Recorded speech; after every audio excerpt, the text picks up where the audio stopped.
everyone, welcome to another episode of the Wild Knits podcast. I'm Maria. I'm the maker and creator behind Wild Knits Glasgow. I live here in Glasgow. I've got a daughter who is about 1.5 years old, and I just love to knit and share all that I do with you guys. If that's your jam, if that sounds like something you're interested to, consider subscribing. I do loads of knitting podcasts on here mainly, but been dabbling my feet into a few other formats. I've just uploaded a knitting vlog as well, and I'll also be posting video tutorials on a few things from patterns that I'm making. So yeah, if you like, please subscribe, but let's get into the video. So it's kind of crazy right now. We are packing because we're going to a trip. We're going to see our family in Germany, but I've been super organized this time and I've started packing early.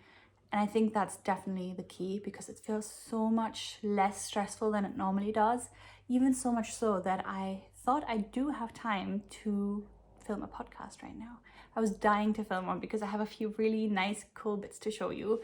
So I thought if I can squeeze it in before the holiday and then edit on the holiday, that would be amazing. So fingers crossed, Arne, my husband, and Emma will be out for long enough for me to film. But yeah, so stop the rambling, Maria. Let's just get into it. Yeah, life has been kind of just normal and nothing really happening lately. I'm still going on my runs, even though less intense than I used to. But yeah, I've finished my 10K training plan and I'm just trying to keep the 10K going. And then in October, middle of October, I have another race, a 10K one near a loch in Scotland. And I think then that's going to be it for races for this year. And I think what I'll do is just head to the gym to run because I don't like running in the dark. And I can only really run either really early in the morning or around Emma's bedtime, like when she's in bed. And that would be when it's dark. And I'm really uncomfortable running in the dark. I'm kind of feeling unsafe really, to be honest. So I don't like doing that. And it's hard to run in the day because of Emma, and so I thought I'll just join a gym for the winter months and run on a treadmill and then maybe run during the day on the weekends and kind of see how that's going. And yeah, now we are heading to Germany to see our family, which I always find stressful, I'm not gonna lie. We have both our families in the same place, so it's a lot of people to see in a short amount of time. And also just the traveling, the flying and the packing and all of it. I don't know how other people do it. I find it very stressful, but this time, like I said, we tried to be super planned and just pack way in advance. I did a list. I literally wrote down everything this time that we need to pack in all the different luggages. And yeah, so far so good. But I mean, the first time we flew with Emma, we had an 8-hour delay. And that's kind of my biggest worry, that we're gonna have such a long delay and it's gonna go into her nighttime. I think that would be very stressful. But yeah, hopefully everything will go to plan for the flight there and back, and then it'll be fine. A little update on the Maman Sweater maybe. It's still in test knit and I think it's going well so far, so no major issues. And I think we're kind of set on hitting the release target of end of October, so quite soon, about 3 to 4 weeks. So I'm really excited about that. And as you'll see, I have been working hard on the baby version of it. So that will be coming later, but I thought it's fine if I just release them both separately because a few of the testers have said that they would love to knit both of the versions just so that they have a matching set as well, but others were like, I just want to knit it on its own as well. So yeah, I think I'll just release the Maman Sweater pattern as it is and then the baby sweater, and then what I'll do I think is join it as a twin pack. So if you would like to knit both, then you can have some money off for buying both the patterns. I think that's what I'm gonna do. But yeah, that's all going well and I'm really excited to get the tester call out for the baby version, hopefully soon. So I think that's all my rambly chit chat, and I think let's just get into the finished objects. I'll talk about this one first. Ta-da! It's the Catedral Sweater by, oh, it's in the Making Memories book, and I'll add the ad logo again because the yarn and the pattern book where this appeared in was kindly gifted to me by her yarn shop. And I've finished the Cathedral Sweater. I think last time I only had the neckband to do, so this is kind of almost finished, 90% finished. And I knitted this in Isager Highland Wool in the color Chili, I think. And it was held together with Knitting for Olive Silk Mohair in Forest Berry, I think. And it is beautiful yarn. It feels absolutely amazing. I think the Knitting for Olive Silk Mohair is just lush. It's so, so nice. And what, I said that before, but what really kind of stood out to me is how the silk strand is colored as well. If you look at a lot of other silk mohairs, the silk strand is usually still kind of white instead of taking on the color that the mohair was dyed in, but it's actually the same color as the silk mohair, which is really beautiful, and it feels lovely. It doesn't feel very itchy at all, to be honest. So as pricey as it is, I guess it's really worth it. The pattern was very straightforward to knit. I think might not be the best thing for beginners though, because as is typical with published patterns in books or magazines, they don't have a ton of space. So you really need to be knowing your knitting lingo and need to be able to knit from really reduced instructions. So I think it's better if you've already done a bit of lace work maybe, and yeah, if you're used to very few concise instructions. I enjoyed it because I find that a bit more easy to knit from, but then again, I have a bit of knitting experience already. So I'm not sure a beginner knitter would find it all that easy to use and understand, but I think intermediate ones really would enjoy it because it's just what you need. There's no faffing and so on. So yeah, I think this was my second time knitting bottom up, which I was a bit apprehensive at first because I didn't like it the first time, but the first time I made a garment for myself, and I love to try on, especially to judge the length of the body. And with bottom up, I know somebody commented the other day and they said it's possible, but yeah, I feel like it's a faff. If you compare it to knitting top down, it's a faff. So yeah, I was a bit apprehensive, but it was fine actually. And it was quite nice to start off easy in a way and knit the part of the body first and then do the detailing on the yoke afterwards. And also working the sleeves separately because there was no trip to Sleeve Island for me, and that was also quite nice. And then the underarm stitches were grafted on, which is something I've done only a few times for a hat actually. So yeah, I actually really did enjoy it. It was a nice little change and challenge in comparison to just knitting the classic stockinette that I have been knitting for a while before. The only kind of modification that I did is on the neckband. I basically had just about no yarn left. I don't know if my gauge was off at some point or if the calculation is just so precise. Let me just see if I can find my scraps. Nope. I kept them for such a long time, and I think at some point I was like, Maria, this is ridiculous, throw them away. But I literally had like probably a gram or two of scraps left, so literally nothing. And that was only snippets of the woven in ends. So the neckband was basically too tight because I didn't have enough yarn left to do a stretchy bind off. I had to just do a normal bind off where you knit one and then knit another and then pull the loop over. And that just wasn't stretchy enough to go over Emma's head. So I was sitting there for the longest time thinking what I could do. And then I don't know why I didn't think of that earlier, because the smaller sizes are actually instructing you to do it. But I just thought I'll just knit a little button on and a little loop, and then we have a larger neck opening. I don't know why it took me so long to think of that. So basically what I did is I undid the ribbing, 2 centimeter ribbing here. I undid that again so that I would only have the lace parts on my needles, and then bound off, I think 4 stitches here. Sorry, this is not in focus, but I bound off 4 stitches here.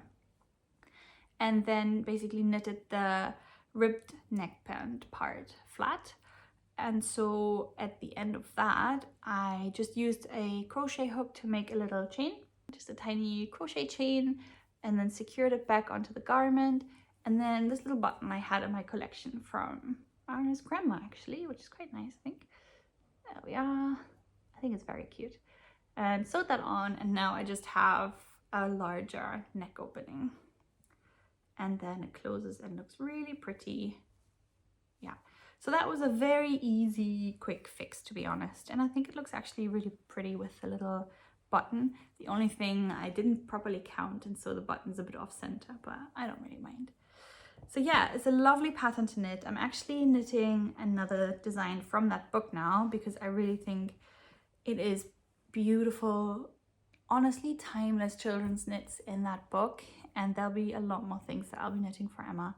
And like I said, the instructions are very straightforward, reduced but straightforward, and I personally like that. So yeah, loved this. Emma has worn it a ton already as well. I think I'll insert a few pictures, and she looks dead cute, and it really fits into her wardrobe super well. The color and just the fact that it's a fairly light jumper, so it's the Highland wool from Isager is a fingering weight, and then obviously the lace mohair. Yeah, and I think she'll be getting a ton of wear out of it. There's still plenty of room in the arms and the body, so yeah, really excited about that. Then the second finished object is finished but not finished. I'll show it. There we are. It's my first sample of the Bébé Sweater, which didn't work out. And I thought it's important to show this because I personally really love content from knitwear designers where they show problems they've encountered and they show their process. And so I thought making that content myself is A, fun, but B, also really useful for potential other people who want to dabble into knitwear design. So my aim was to make a baby version of the Maman Sweater, which is the one that I'm just finishing the test knit of. I'll insert a picture here so that you can see. And it's a wonderful, easy piece with a wide neckband, round yoke sweater knitted in the round, and it is stripy and just kind of cropped a little bit, oversized. So it's a very kind of just throw on and go out the door type of piece. And the idea is that it has stitching on the left side that says Maman, and then the baby version will be the matching one with saying Bébé on the side. So I took elements of the Maman Sweater that I thought were the key elements of the design. One of it being the wider neckband, and then the way I folded the neckband and knitted that, the folded cuffs, the split hem, and then obviously the stripes. And I designed it with the measurements and graded it with the measurements that I thought would work and look well. And the yarn that I'm using is Drops Lima, which is a alpaca wool blend. And it's really lovely to knit with, but the problem is that you absolutely need to block it in order to judge the fit on it. It really does change quite a lot with blocking. So even when I was trying it on Emma and trying to hold it on, I could never really tell how it was going to turn out, especially the neckband. And so when I had it finally finished and blocked and put it on her, I saw that the neckband was just way too wide. I think a wide neckband like the Maman Sweater has for the women's version is just not working on a kid's version. It just looks like ill-fitting. So I decided that's not the way I wanted to go. And I've also noticed a lot of problems with the lengths of the arms and the body. And I think that was to do with the kids sizing chart that I used to grade from. Because at first I actually didn't find a proper one to use as a basis, and so I then emailed Jen again from JP Knits Things, who, if you've been around for a minute, you know she's been my basically design consultant. So I've had a few sessions with her where I can ask her questions about grading and knitwear designing and fit and all of that. And I emailed her to ask if she has a recommendation of a good kid size chart, and she pointed me in a few directions. And in the end, I found one which you have to pay for, but that's absolutely fine with me. And it was a really great comprehensive size chart. So that definitely is making a difference, I think, right now. But yeah, so few issues with this design. First of all, the neckband is too wide. It doesn't even look that wide. I think the proportion looks good. But when you see it on her, it looks just misshapen. And yeah, the arms are wee bit too long, but I do like how the taper is from the cast on, the underarm cast on to the wrist. I like that taper. It's just a little bit too long. And the body was just about okay, but it could have been a little bit longer. Yeah, I just thought it's important to show that not everything works out first time, and sometimes it's just trial and error. And yeah, and I'll show you how far I've come with the second version, because that's actually one of my whips. So yeah, that's all the finished objects that I have for this time.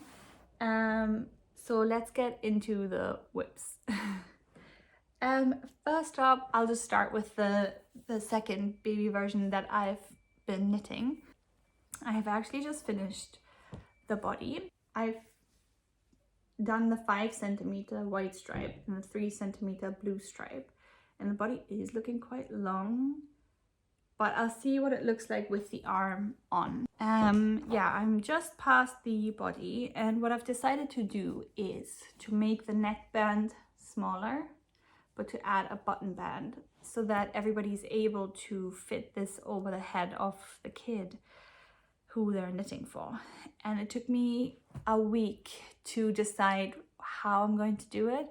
There's a few different variants and variations that you can do, and I felt a button band on the side seam of the shoulder would be what looks the nicest and would be the most functional, because if you have a button like in the back, like I have for Emma's Cathedral Sweater, that wouldn't work out for babies who can't sit yet, who need to lie a lot, because they'd lie on the button and that'd be uncomfortable. So I thought, okay, side would be the most sensible. I thought about a zip, but I think that's quite hard to do, and it's a very small kind of zip area, and I didn't want the zip to get onto the, oh, this is me scratching myself here, by the way, it's not a hickey. I didn't want the zip to go and hurt their neck and pinch a bit on their neck. So I decided, okay, buttons, it has to be button band on the side. And then there was a question of how am I going to construct it? Am I going to do a ribbing or double knit or trying to fold it? At first, so ribbing kind of was out of the question, because I thought it wouldn't be as continuous as other methods would be with the neckband. So I really loved the way the neckband looks, and I thought it's an integral part of the design. So I want to keep the neckband looking that way. And so yeah, ribbing I thought would be a bit too different, and I didn't like that. So then I tried out a folded button band, but it just got too bulky to fold it over. It got too bulky, and you would have had a seam here at the top that's quite visible that you would have to knit together, and that kind of looked untidy no matter how I tried to do it. So then I was left with double knitting as the only other option, and it took me a few times to try and find the right needle size and the right amount of stitches to pick up. So it was a lot of fiddling, a lot of work, to be honest, for just like, I think this is 5 centimeters. But it was worth it. I think it looks really good now, and once it's blocked, it'll all sit properly and a bit more nicer. It's just a ton of ends to weave in because of double knitting and the way you do button bands and double knitting. There's a lot of ends to weave in, so it's not the nicest from the back, but that's just in the nature of knitting if you have to weave in ends. So yeah, the biggest changes are really the neckband, and then the fact that I've done 5 centimeter white stripes and 3 centimeter blue stripes. So hopefully I'll be able to finish this maybe like by Monday, Tuesday, and then block and do the embroidery, and then hopefully we can take some pictures on our holiday. And yeah, I'll try and write up the pattern next week as well, so that I can do a tester call and start that whole ball. But actually you can see the difference in a blocked and unblocked version as well here. So yeah, this yarn absolutely needs blocking to judge. Anyways, that's my first whip. So my second whip I actually spoke about a tiny bit before, and it is the Claudia cardigan from the Making Memories book. It's a really lovely little cardigan, very simple, stockinette stitch, nothing really too challenging about it. I am knitting this with a wonderful hand-dyed yarn from a local yarn dyer in Glasgow. And it's by the Little Grey Girl. Avenel is the color, and MCN I think is the yarn that she's been using for it. And I think it's just the most gorgeous purpley, there you go, the most gorgeous purpley irrigated color. Loving it. I actually bought this to make socks for myself, but I just felt like it's too beautiful and it would fit so well again into Emma's wardrobe. So I decided to use it for hers. I mean, fingers crossed, I'm playing Yarn Chicken again major this time. I think I have about 60 meters less than what the pattern states. And judging by the first piece that I made from the book, they might be calculating their yardage really tightly. So I hope that I have enough for everything. But I mean, I don't know, I'm like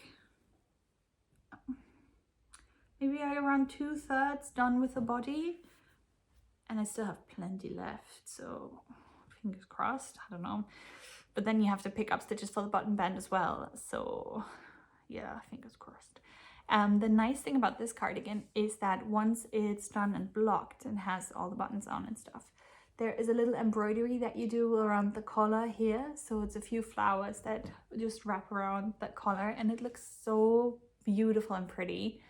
And I'm really into embroidery and the look of it right now. So I really wanted to try it from a pattern. So I can't wait to finish this and embroider the little flower on. But for now, the baby sweater had to be finished so that the test knit could start for that. Okay. Quick tea break. Okay, I don't know, can you believe it? I have a third whip. Who am I? I never have 3 whips, but the baby sweater just had to be redone, and that had to be done quickly. And the Claudia cardigan was just something I wanted to cast on that's easy, where I don't have to think, where I can just TV knit. And then this one I was just dying to cast on in our holiday. I had this idea for this big fat half fisherman's rib sweater, and I was just dying to cast it on, so yeah, I've started.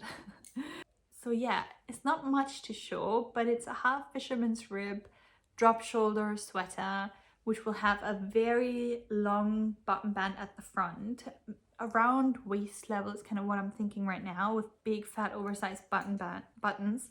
I've talked about this in my knitting vlog before, and I've designed this with a kind of fabric mock-up. Again, Jen from JP Knits Things, she's brilliant, and she recommended I do this because I wasn't sure about certain measurements. Basically what I've done, I've taken the measurements that I had in my head for the neckband length and for the drop of the shoulders and all of that, and just cut it out from fabric, sew it together lightly so that I can try it on and see where it fits on my body and how it falls and if I like that. And based on that, I've done a few changes and then graded up to a certain point from there. And now I'm just knitting kind of from that. And the first thing that I've realized is that the way that the front yokes are constructed, I didn't like. And so now I'm redoing these parts, and that's kind of where I've gotten up to. I have to do a bit more grading now, that's why it stopped. And then again, the baby sweater had to take priority for now. But I would really love to continue with that. I love the design. I love I hope it works out as I imagined in my head, but I really love half fisherman's rib. I love how defined it is, how cushiony it feels, how warm I know it's going to feel. And I'm really excited about this. So yeah, I hope to get it off the needles quickly. But it's that shoulder construction, or yeah, the front yoke construction that I really need to get right. And when I've joined it with the back yoke, I think then it's gonna be a lot easier. I think then the sleeves are gonna be tricky again, but yeah, I'm really excited about this one. It's knitted in Drops extra fine merino right now, which is a superwash yarn, but very, very soft. I would like to knit it in a different yarn as well. I was saying before, I'd like to knit it either in the Knitting for Olive Heavy Merino in the oatmeal color, which is originally the color I imagined it to be. But Half Fisherman's Rib is quite yarn hungry as a stitch, so I thought it's definitely worth it having a higher priced yarn version or yarn recommendation, and then maybe a lower priced one, just because it is such an yarn hungry design. And since talking about it in my knitting vlog, I have seen that Drops have brought out a new one called Daisy, and it's 100% merino but non-superwash, and they have a color in there. It's like a light beigey mix that looks also really interesting. So yeah, and that's a lot more affordable than the Knitting for Olive one. So yeah, definitely want to make a second version of this, but first I need to get the measurements and all right for this one. So yeah, it's a lot of fun to design this one though. It's a lot of fun, very challenging, very different to do drop shoulder, but I'm really, really enjoying it massively. So yeah, that's all my whips and finished objects, and now I'm so excited to show you guys all the acquisitions, because I have been doing a bit of yarn shopping this month, and I've gotten a few really cute accessories. We have been to Edinburgh last weekend, because specifically I wanted to see a couple of yarn stores there. I was actually hoping that one of them would have the Knitting for Olive Heavy Merino in stock, just not even in the colorway that I wanted, but just in any kind of colorway, so that I could feel it and see how I like the feel of it and if I'd love to knit the jumper in it, but they didn't. However, they had a ton of other great stuff. I think I'll start with the accessories, because they're just a few and they're really, really cute little things. So first up, I've gotten a few new stitch stoppers, which are adorable. So I've got these two little llamas, and I think it's said to fit a size 4mm to 6 or 9mm. I don't know, I need to look that up again. Yeah, but beautiful little stitch stoppers that are llamas. And then the other ones are donuts. I think they are adorable. I love them. I have stitch stoppers, and they're like little fists, and they're just making little signs like a peace sign or just a fist like that. And they're nice, but these ones are off the charts cute. And they are from Fox and Pine, and I bought the little donut ones from Ginger Twist Studio in Edinburgh, and the little llamas I bought from Knit and Living, which is an online store. And yeah, I just think they are absolutely adorable, and I always need something to keep my stitches on the needles. So, and price point isn't too bad as well. I think for the llamas I paid £4.50, and the donuts were a bit more expensive. They were £10 in Ginger Twist, but yeah, very nice and cute. The next thing that I bought is a very cute seasonal thing as well. I just couldn't resist. I don't know. Normally I'm not about these cute little knit accessories, but for some reason I just really fancied them this time.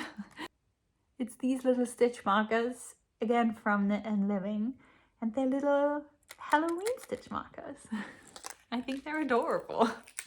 They are non-snag, which I find really, really important, and they're just so cute. It's a little ghost, a little pumpkin, and a little other ghost, a white ghost.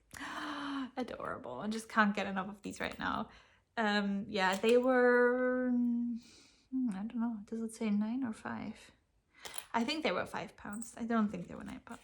But yeah, Knit and Living have a lot of cute seasonal knitting accessories if you fancy. Then the rest that I bought is all yarns. So when I was at Ginger Twist, I actually didn't get any yarn. I was really kind of focused on finding either Knitting for Olive or Isager yarns, because I really wanted to try them. But she has a ton of beautiful hand-dyed yarn. So if that's your jam, definitely check out her store or online store. I'll just show you what I got from Be Inspired. Be Inspired was the name of the store that I went to, the second store that I went to in Edinburgh. And it's literally, it's I don't know how to describe it, but it's a Mary Poppins bag treasure trove of yarn.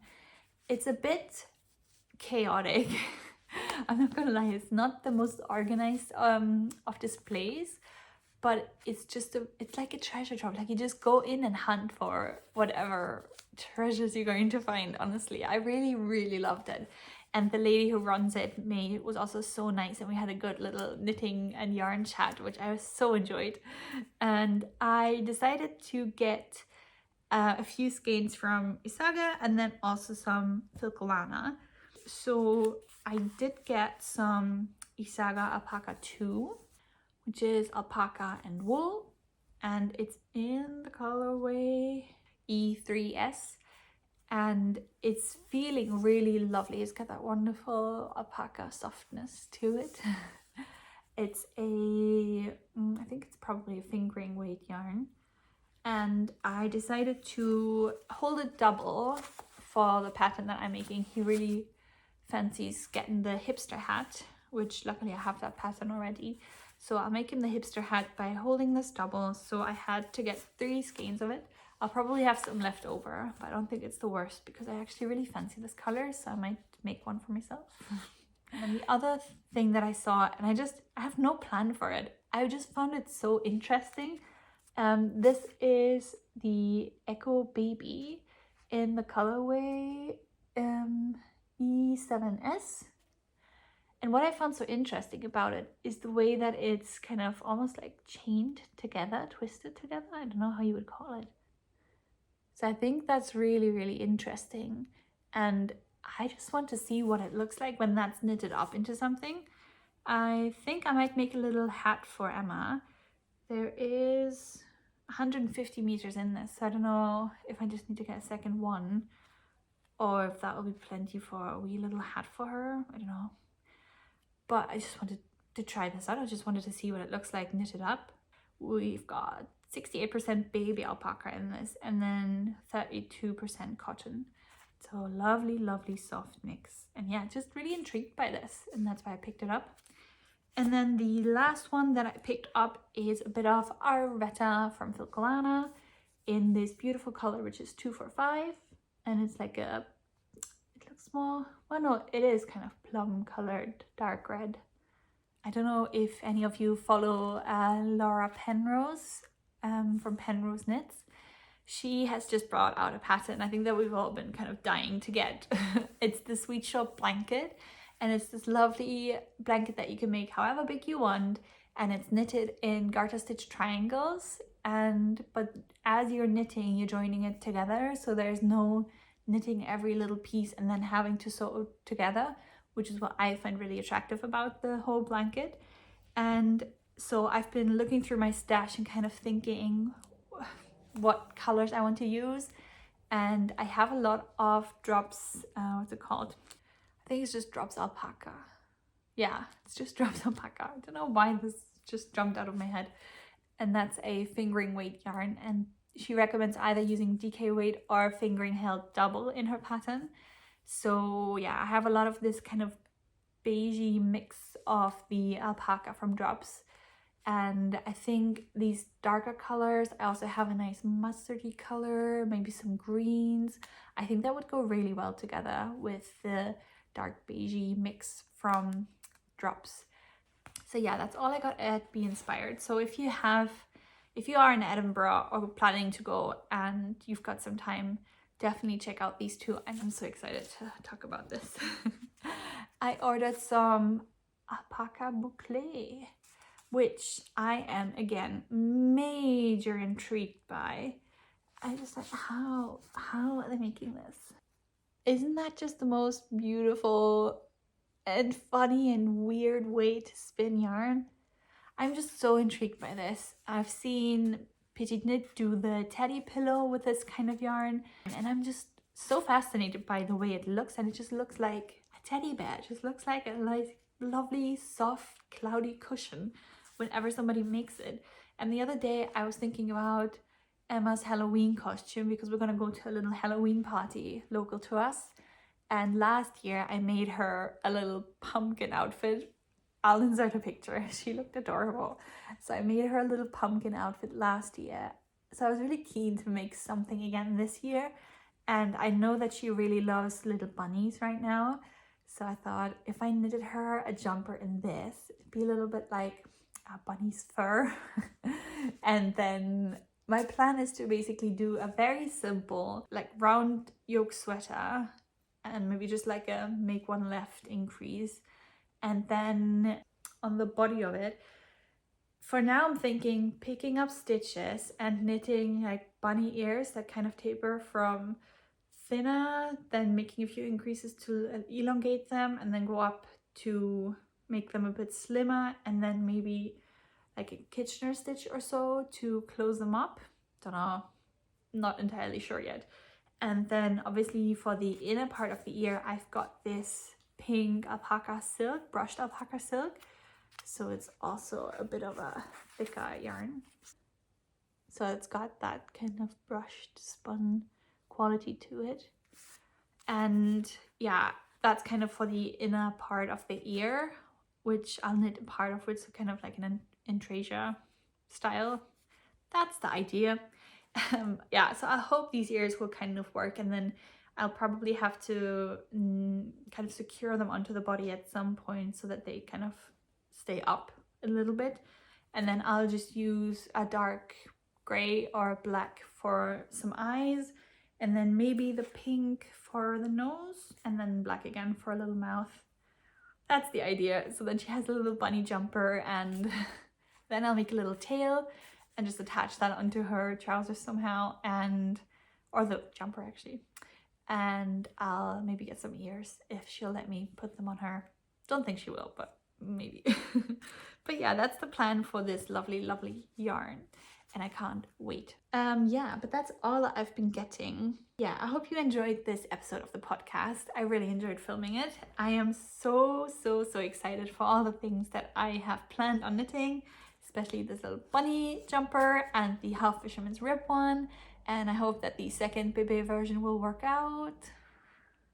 And yeah, so let me know what you guys are knitting, please, in the comments below. I always love reading your comments. You guys are so kind and encouraging about all the videos that I post, and I've said it before, but honestly it means so much, because I am sitting here and filming this and then putting all the editing time in and so on, and that's time I spend away from my family.